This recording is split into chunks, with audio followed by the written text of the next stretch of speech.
So today we're going to be talking about how to organize all of the tracking system, all the attendance, and all that jazz with the students and the schools that you're working with.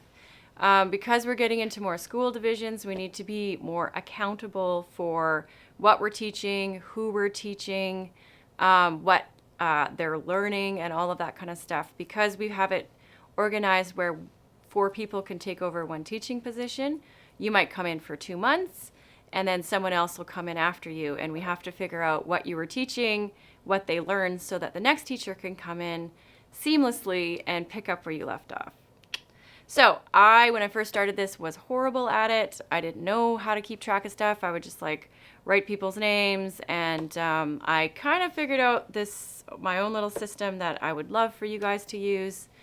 So the first thing I do when I go into a school at the start of the year, or if it's a new school, is I have this music sign-up sheet, and all of this stuff is in the Google Drive. You can print them off. You can have access to all of this stuff.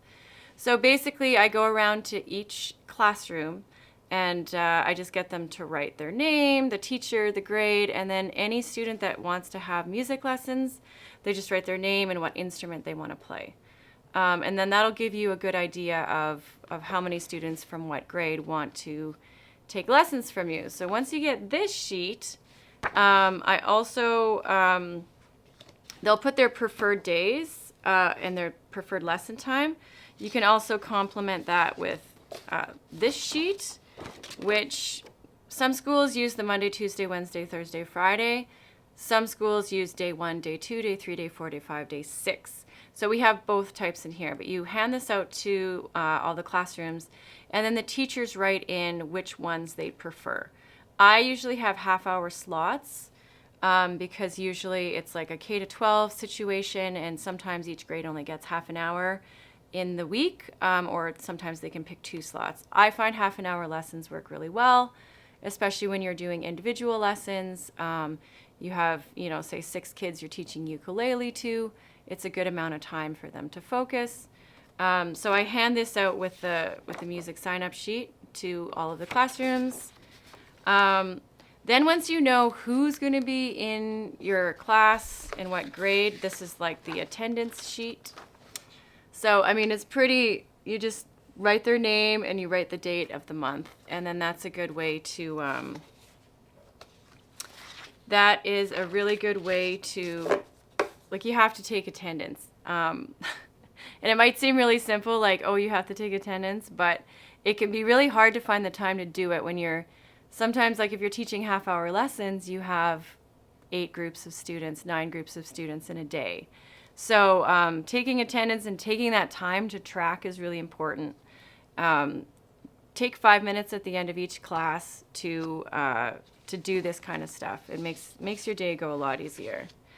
The other sheet that we're going to start using, because principals and superintendents and things like that can come by and say, what are you doing? What's your day plan? So this is kind of like a day plan type of thing. So what I'll do at the beginning of the day is and the reason it's blank here is because sometimes the times are different for each bell schedule, and each school has different things for when they start and when they end. So you can just type into here when it actually goes, when your breaks are. But make a loose day plan. I go in the morning and I'll say, grade 5, that's right, I'm going to do the cup song, or I'm going to talk about rhythm.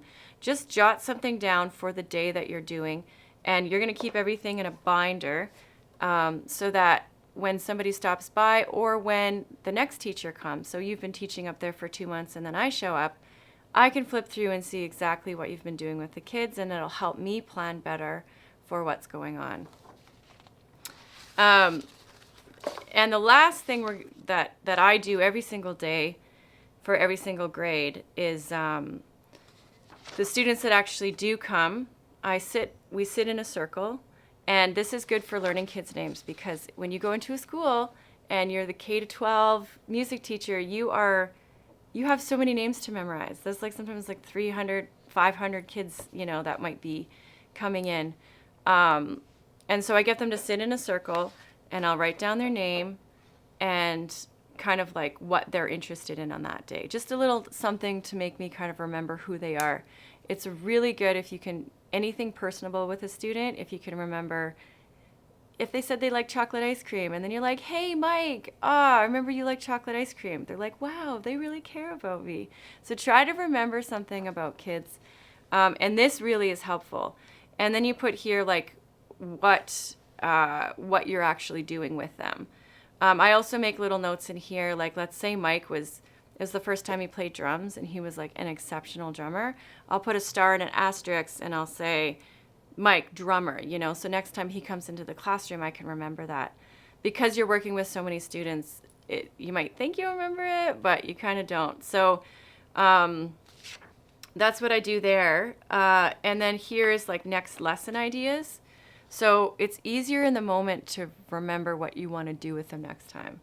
So you might say, oh, they did really well with that cup song and we want to continue that. Or Mike didn't get a chance to play bass and I promised him he could. And you make a little note, Mike is on bass next week.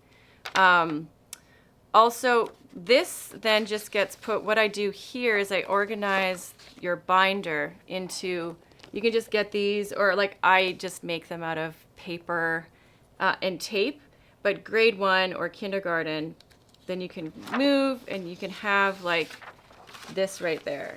So you just flip to grade 1 and then you're like, oh yeah, this is, so then when you go to grade 2, you can flip to grade 2 and you have all these sheets there. The other thing you can put there is your attendance sheets, obviously. So, you can add in from the end, at the end of the day, who was here. And you can also add in this thing. This is what the superintendents and principals want to see. So we just need to kind of like firm up and make it all like super legit. So this will go at the front of your binder.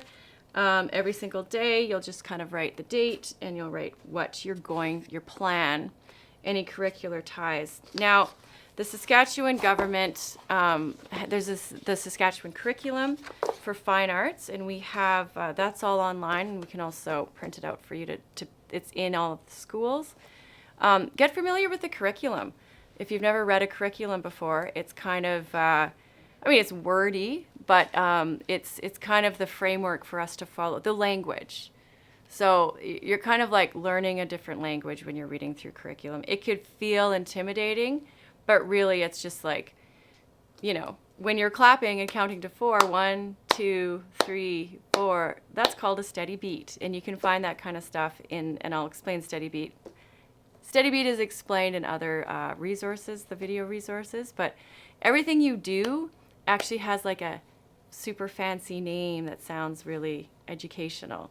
So it's just figuring out the language and the lingo with your objectives, teaching them a song. Well, there's so many curricular ties to just singing, students learn confidence, students learn, they're connecting themselves to the broader community, they're learning teamwork, like there's all these different things and language that goes into, singing a song with kids or teaching them music. So reading through the curriculum will just help you feel more confident in that and will help you just, be able to keep better records so that when the next teacher comes, they're able to take over. And then when you come back, you're able to see what other people are doing.